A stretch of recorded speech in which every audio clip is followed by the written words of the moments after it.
Tenemos aquí un tema hoy sobre ¿qué dice allí? Predestinación.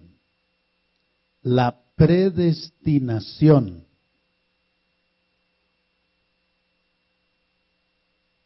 Se escuchan muchas cosas o muchos conceptos, muchas ideas respecto a la predestinación. Algunos enseñan que uno es escogido desde antes de la fundación del mundo, que a uno ya Dios lo tenía en su plan, en su propósito y en su plan divino, y por eso uno de alguna manera llegó. Y algunos se atreven hasta a decir que así usted tenga muchos problemas en la vida, así usted conozca el Evangelio y de un momento a otro se aparte, que usted deje la familia, deje la señora y se va a vivir con otra mujer, y que da vueltas por el mundo, pero que termina ya en la gloria eterna porque está escogido desde antes de la fundación del mundo. Y hay una doctrina que yo creo que ustedes la han oído mucho, que es creciendo,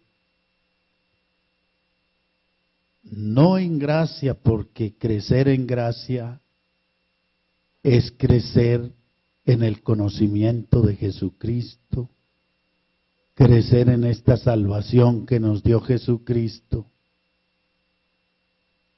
Ese es un error, porque ellos dicen que nosotros a libertad nos llamó el Señor, que nosotros no tenemos por qué estar cohibidos,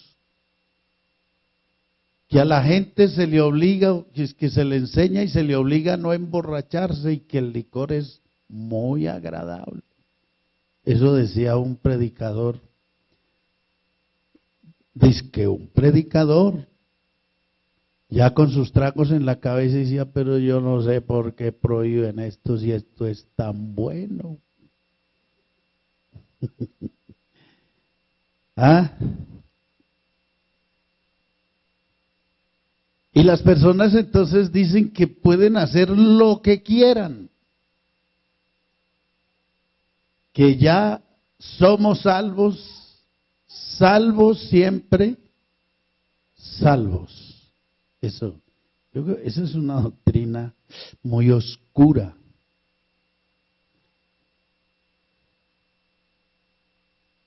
Diabólica, infernal. Porque la doctrina de la salvación tiene un enfoque totalmente diferente. Hemos sido apartados por Dios, que apartado quiere decir sacado del mundo y puesto en el reino de Dios, apartado para una vida diferente. Nacemos de nuevo, somos nuevas criaturas, somos santificados, somos lavados y empezamos a vivir una vida cristiana conforme a las Escrituras, no conforme a lo que yo pienso, a lo que quiero o a lo que se me antoja hacer, sino conforme a las Escrituras. Entonces la predestinación no puede negarse la existencia del verbo predestinar en la Biblia. Está, aunque únicamente es empleado en el Nuevo Testamento. Aquí tenemos un personaje que fue uno de los promotores de esta doctrina y la creyó hasta que se murió. el pensamiento de Calvino. ¿Qué era lo que él creía? Ayúdenme a leer. Creía en la predestinación, es decir, en que desde el principio de la creación Dios había predeterminado ya quién se salvaría y quién se condenaría. Ese es.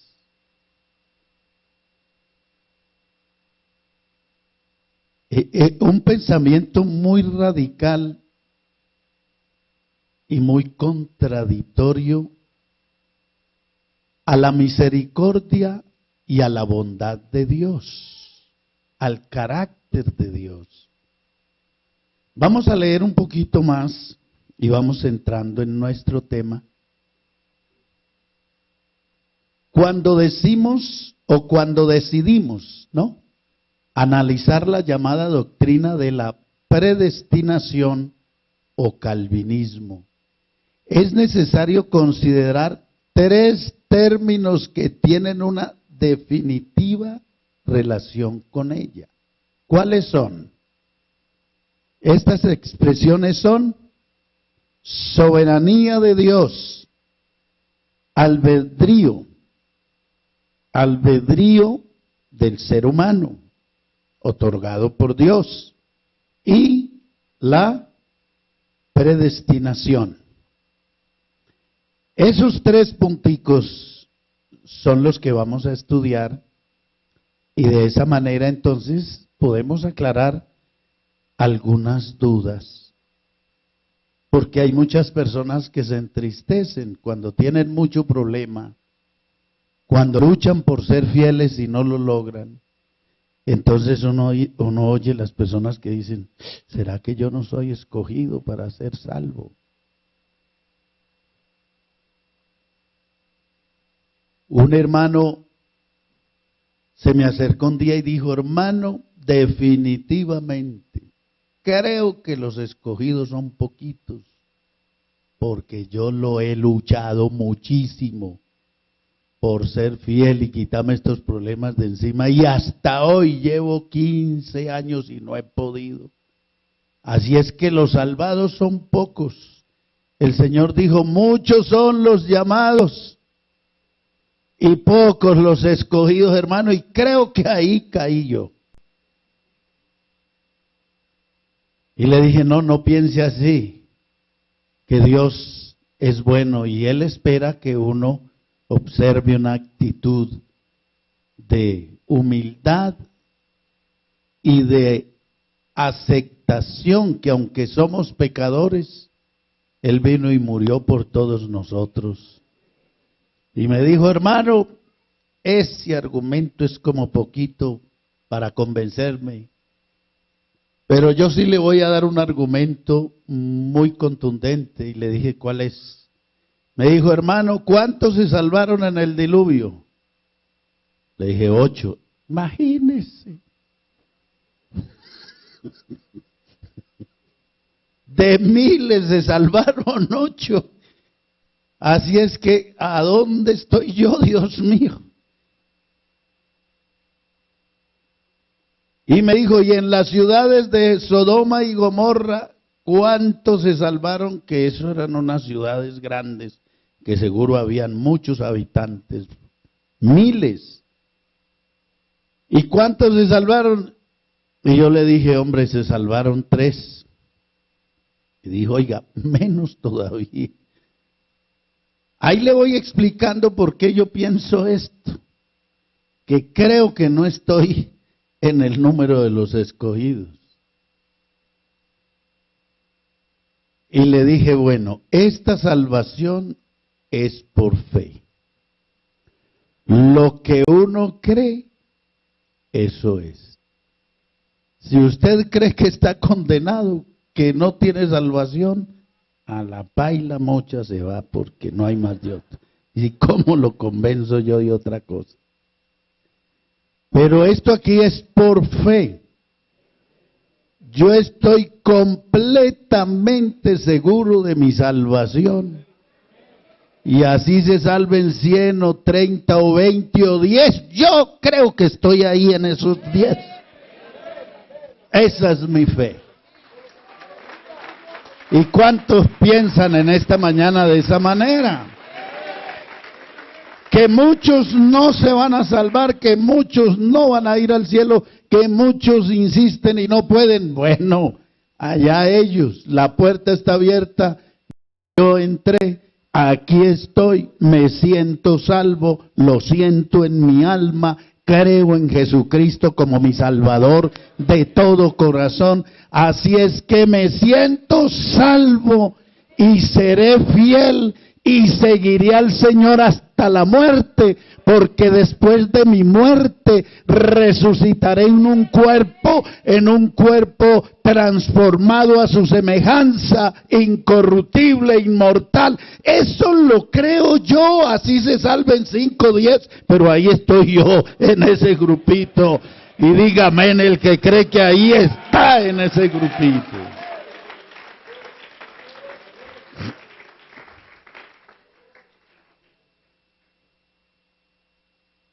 Así es que, hermanos,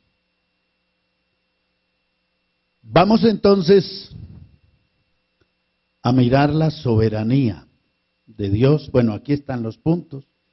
¿Qué es soberanía? Cualidad de soberano.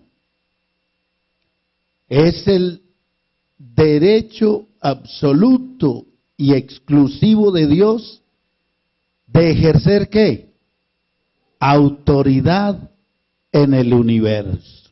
Él es el soberano, creador de todas las cosas. Él lo hizo todo. Él lo domina todo. Él lo gobierna todo. Así es que Él es el soberano, Señor de señores, Rey de reyes. A Él sea la gloria y la alabanza en esta mañana preciosa. Albedrío, libre potestad de obrar por reflexión y elección. Escuche eso. Tenemos la potestad de obrar por reflexión y elección de la persona. Reflexiono y elijo por qué camino me voy. Según el gusto o voluntad de la persona de que se trata, sin sujeción o condición alguna. Es decir, es mi gusto, mi voluntad, la voluntad de cada persona, sin sujeción, es decir, tiene toda su libertad de vivir como quiera, de pensar como quiera, de elegir el camino que quiera, sin ninguna condición, sin condición alguna. Y predestinación, destinación anterior o anticipada de algo con un fin. Entonces aquí leemos, Dios es ordenado en sus pensamientos y mesurado en sus acciones, como dijo Abraham en Génesis capítulo 18 y el versículo 25. Lejos de ti, ¿qué es lo que hace Dios aquí o nos muestra? Lejos de ti el hacer tal cosa. ¿Cuál cosa? Que Dios nunca hace y está lejos de él. Que hagas morir al justo con el impío. Ayúdeme a leer, lo oigo muy en silencio, ayúdeme. Y que sea el justo tratado como el impío. Nunca tal hagas. El juez de toda la tierra no ha de hacer lo que es justo. Ese tremendo concepto el que tenía Abraham de Dios. Y cuando uno camina con Dios, conoce a Dios, sabe cómo obra Dios, conoce los atributos de Dios, hermanos, las personas tendrán un concepto de Dios muy elevado. Abraham dijo, usted no es así. Usted no hace morir al justo con el impío. Usted es recto. Usted conoce todas las cosas. Así es que usted va a juzgar o castigar a una persona.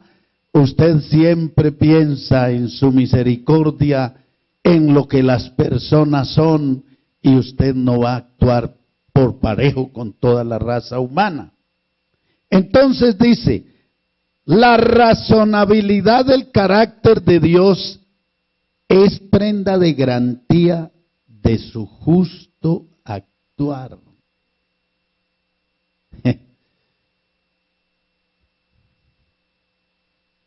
Yo me siento muy seguro y me siento muy amparado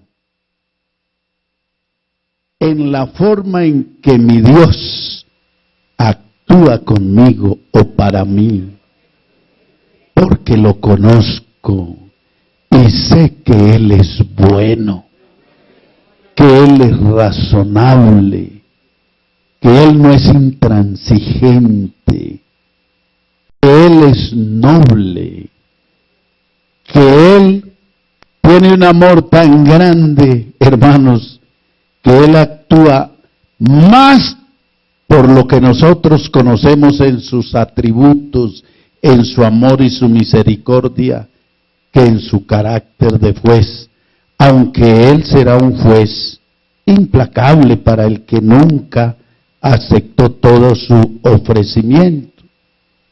Pero Dios es soberano. No tiene que consultar autoridad superior alguna, a nadie, porque no la hay.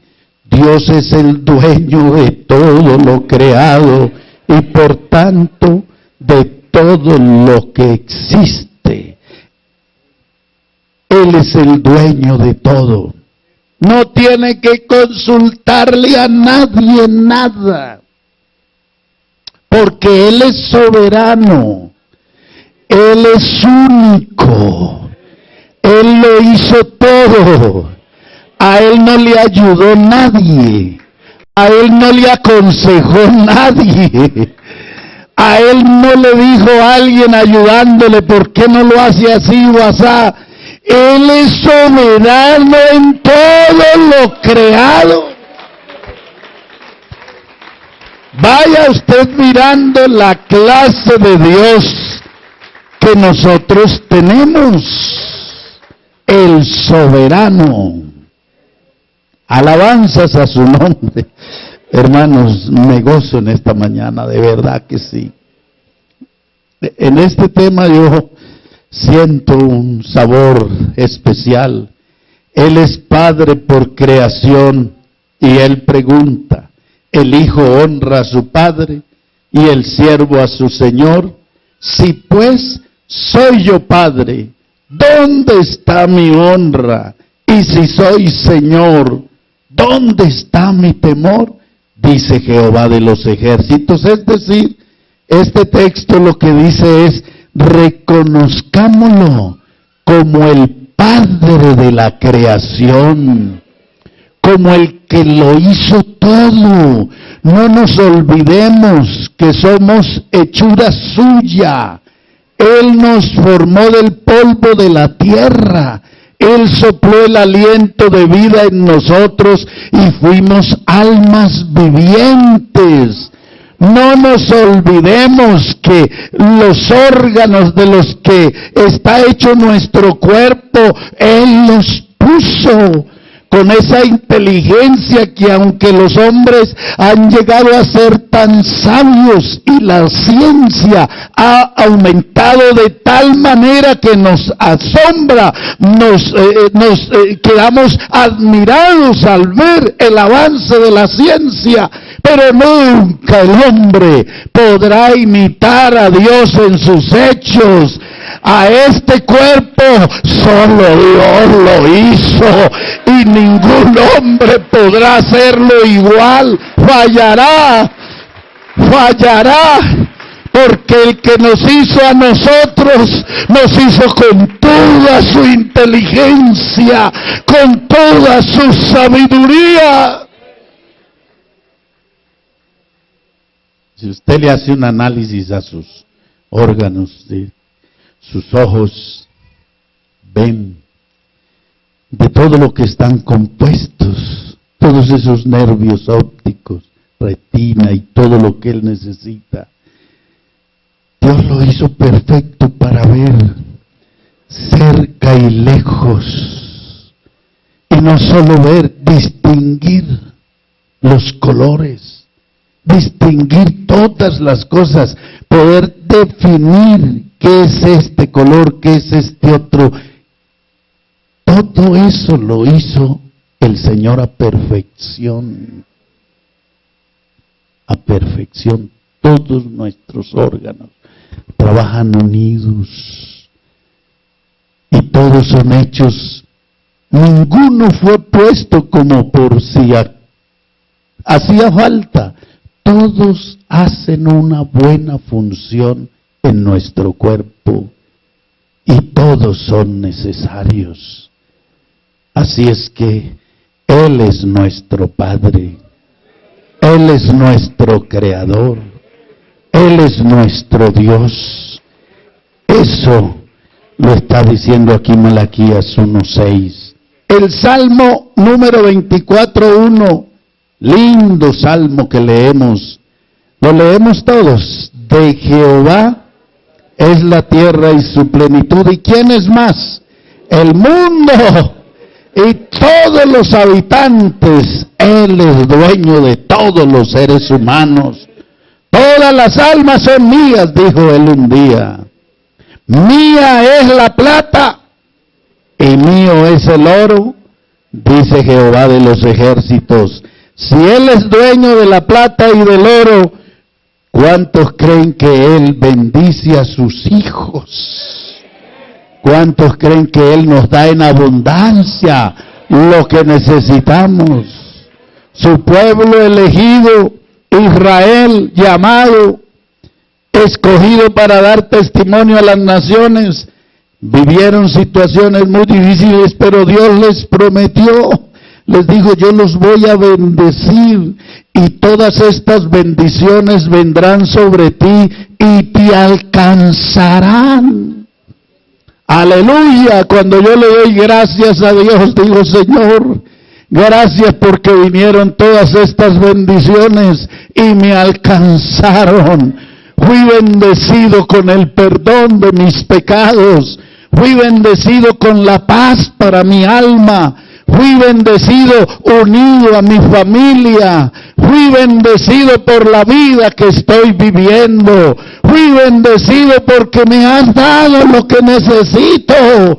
Y me has dado muchas bendiciones que aún yo ni esperé tenerlas cuando era joven, pero me llegaron. Y aquí en esta mañana habemos un hermoso grupo que puede testificar en alta voz que es verdad, que las bendiciones de Dios nos alcanzaron.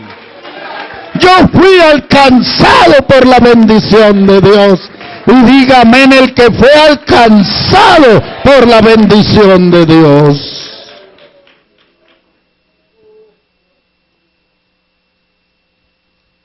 He aquí que todas las almas son mías, como el alma del Padre, así el alma del Hijo es mía. El alma que pecare, esa se morirá. Su carácter es tan transparente y recto que no hay riesgo de ningún atropello, porque Él, quien nos manda a no hacer diferencia en el juicio, no actuaría en contra de sus principios, porque no puede negarse a sí mismo. Me gusta mucho este pensamiento.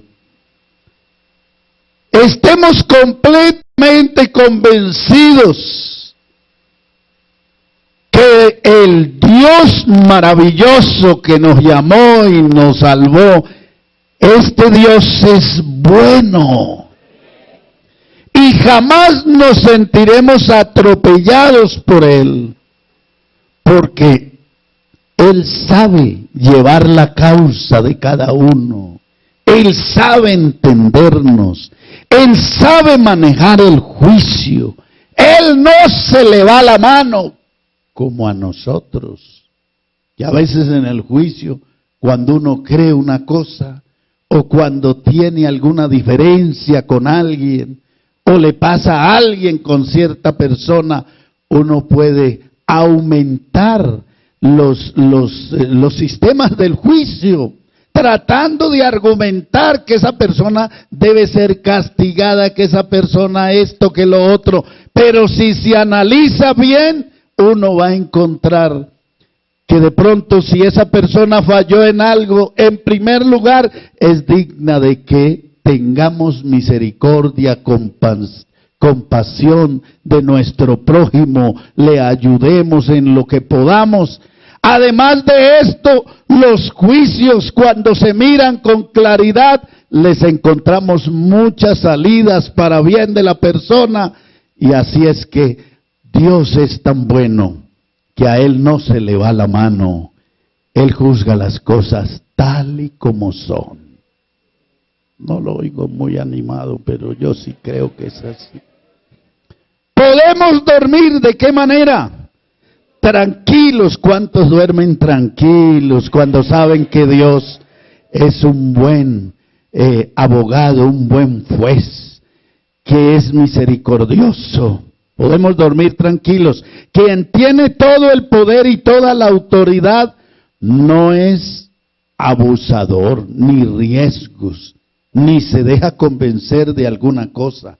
Él dice en Isaías 43:26, a ver, léanlo ustedes, ¿qué dice esa escritura? Hazme recordar, entremos en juicio juntamente. Habla tú para justificarte. Qué humildad la de Dios. Dios es todo un caballero. Él le dice al ser humano, hey, te estás comportando muy mal, pero habla. Entremos en un acuerdo. Habla y justifícate, a ver. Preséntame los argumentos en que me puedes comprobar que no hiciste mal. Pero si de verdad me explicas y me dices por qué saliste mal en esto, entremos en razón. Mas sin embargo Dios, como nos ve actuando tan mal a veces, reaccionando tan mal, colocándonos en una posición como tan diferente a la de Dios y a la de su voluntad, mas sin embargo Él es paciente para con todos nosotros, mas sin embargo Él espera. Mas sin embargo, Él nos envía un mensajero. Él nos envía la palabra. Él nos advierte. Él nos pide que cambiemos de actitud. Que por favor no sigamos en esa actitud ni viviendo como estamos viviendo. Que haya un cambio en nosotros. Él lo está esperando. Porque si Dios fuera como algunos lo presentan, como ese ser tan fuerte que no perdona nada, que castiga a la gente, que la arrastra, que la lleva a la miseria, que la lleva al dolor, que la lleva al sufrimiento. Hay gente que a toda hora predica es a un Dios como si fuera un verdugo. Hermanos, Dios es inmensamente bueno.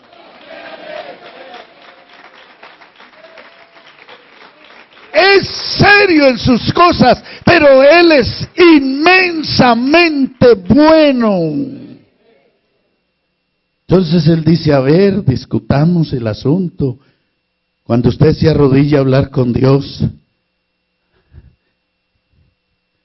intercambie con Él. Él lo oye y dígale, Señor, de verdad sí, estoy fallando, Señor. Mire, no estoy haciendo las cosas como las debo hacer.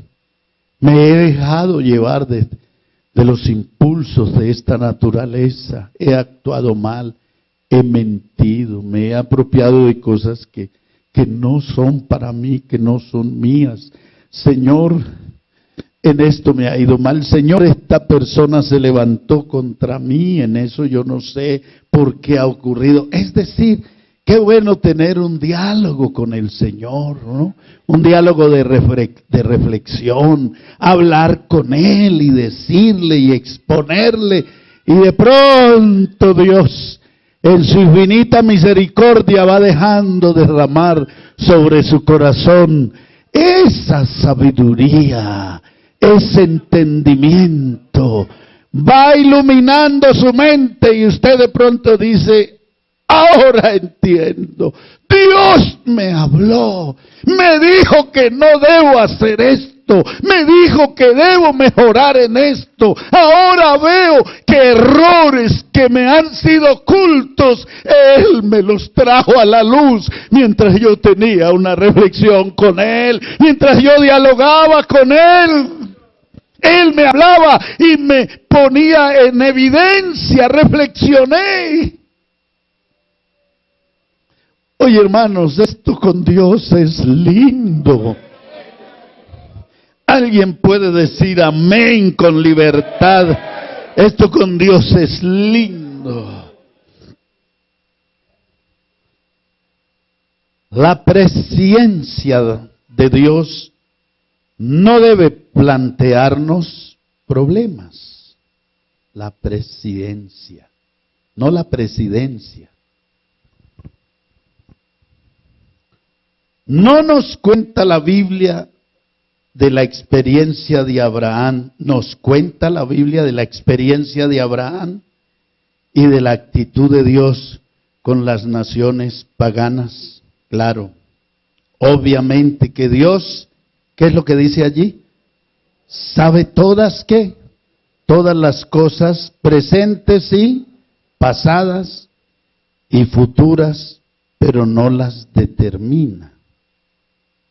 Es decir, que Dios no obligará a nadie a actuar en contra de su voluntad, solo porque Él sabe de todos, solo porque Él sabe de todos los que va, de todo lo que va a suceder en el futuro. Tampoco pasa juicios anticipados por el hecho de conocer el futuro. Diga, muy bonito pensar así.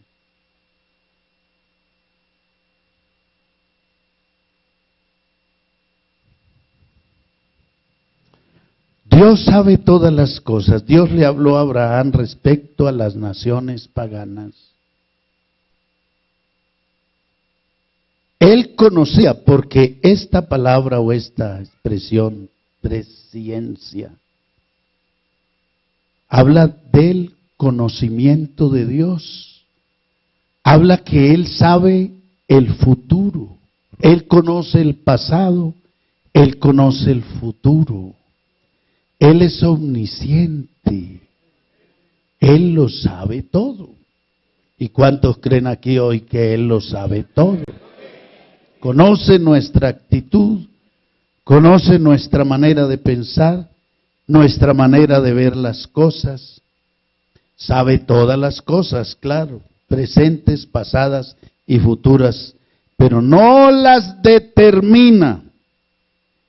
Es decir, si Él sabe las cosas, Él no dice, eso ya fue así. El que se perdió, el que fue infiel, y el que se salvó. No. Es decir, que Dios no obligará a nadie a actuar en contra de su voluntad. Es decir, que Dios no pone a la gente como algunos dicen, bueno, y si Dios sabe todo y es capaz de todo, ¿por qué no hizo a toda la gente buena? ¿Por qué pone la gente en contra de Él mismo? Y las personas no entienden mucho esto, pero no es cierto que Dios haya puesto a los seres humanos en su contra, porque le pareció bueno ponerse a pelear con ellos y castigarlos. No, no, no.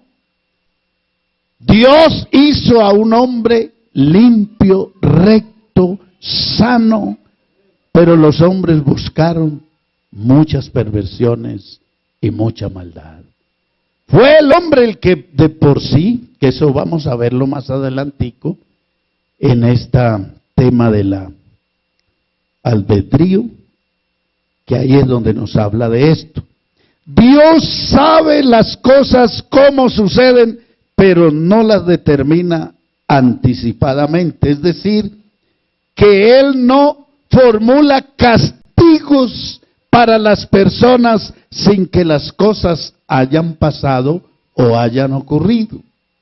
Yo escuchaba por ahí a un amigo que me contó varias veces que ellos eran muy inquieticos, muy difíciles de manejar, y que el papá, aunque no habían hecho nada, por la mañana les decía, bueno, fulanito, venga acá.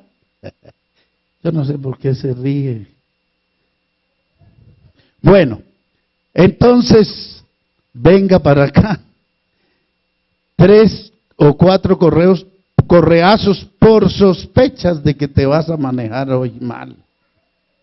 Pero Dios no es así.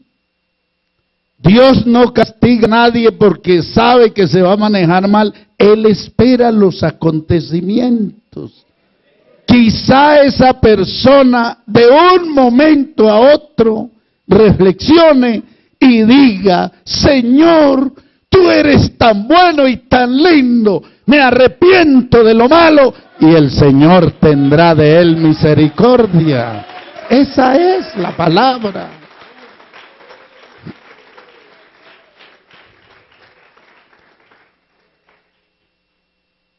Judas se entregó al Señor en un momento de locura, lo usó el diablo,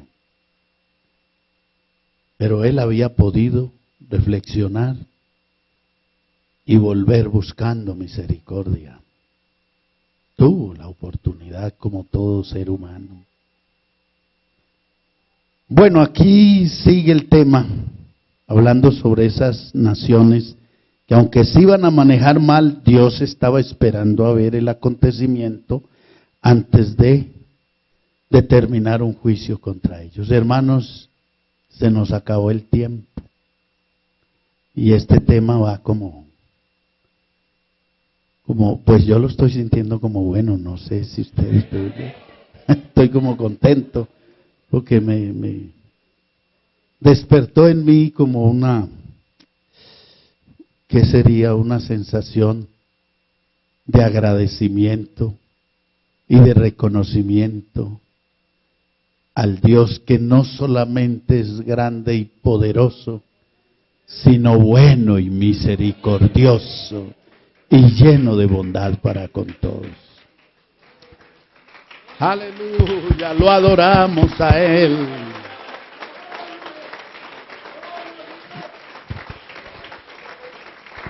Entonces Jehová dijo a Abraham, ten por cierto que tu descendencia morará en tierra ajena y será esclava allí y será oprimida 400 años. Mas también a la nación a la cual servirán, juzgaré yo. Y después de esto saldrán con gran riqueza, aunque eran esclavos, pero Dios los bendijo. ¿Y cuántos aquí esta mañana creen que la bendición de Dios vendrá y nos alcanzará? Y tú vendrás a tus padres en paz y serás sepultado en buena vejez. Y en la 4ª generación volverán acá porque aún no ha llegado a su colmo la maldad del amorreo hasta aquí. Mire usted cómo Dios ve las cosas. No quiero formular o hacer un dictamen o dictar un juicio contra estas naciones, porque aún todavía no han hecho las cosas por las cuales yo debo castigarlos.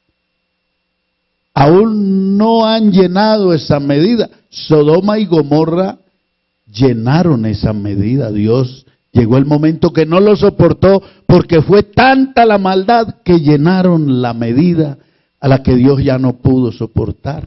Estas naciones aún todavía, y seguro que si hubieran puesto los ojos en el Señor, Dios hubiera tenido misericordia de ellos.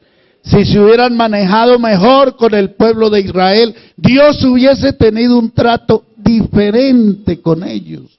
Pero se manejaron mal hasta el día que el Señor tuvo que juzgarlos y castigarlos por lo que le hicieron a su pueblo. Vamos a darle gracias a Dios. Y quedamos pendientes de seguir este tema. Yo creo que debe ser como en 15 días, porque el otro domingo estaremos en lo del evangelismo, en la pasión por el evangelismo son los temas. Esto va a estar aquí hermoso con porque a todos nos agradaría o nos agrada y quisiéramos ganar una persona para el Señor. Si es verdad, nos agrada ganar a alguien. Y seguramente que Dios nos va a formar para eso esta semana a partir del martes, miércoles, jueves, viernes, sábado y domingo. Los esperamos a todos. No se nos vayan a quedar de este taller. Deseosos estamos que todos estemos aquí en este taller precioso. Entonces levante su mano. ¿Cuántos le dan gracias a Dios por lo que el Señor nos haya dado hoy a cada uno? Él es el que habla al corazón. A mí me dio de una forma, a ti de otra, pero es Dios. Realmente no soy yo el predicador, sino que es Dios por su Espíritu Santo que a cada uno le da, y cada uno entiende dependiendo su capacidad y su visión. Dele gracias, Señor Jesucristo. Bueno eres y maravilloso, santo mi Jesús del cielo. Tú eres Dios sobre todas las cosas. Lindo y maravilloso, santo Jesús de Nazaret, mi Dios y Salvador. Gracias, amado Jesús. Gracias, amado. Gracias, amado. Gracias, mi Salvador. Gracias. Gracias por la iglesia que está aquí reunida. Gracias por cada hermano que vino. Gracias por todos los que sintieron el deseo y la necesidad de venir a congregarse, a adorarte y a recibir tu palabra santa y gloriosa. Mi Padre Celestial, gracias, Señor Jesús. Gracias, amado Dios, en tu nombre santo, Jesús. Amén. Amén. Que el Señor Jesús les... Tenemos aquí un tema.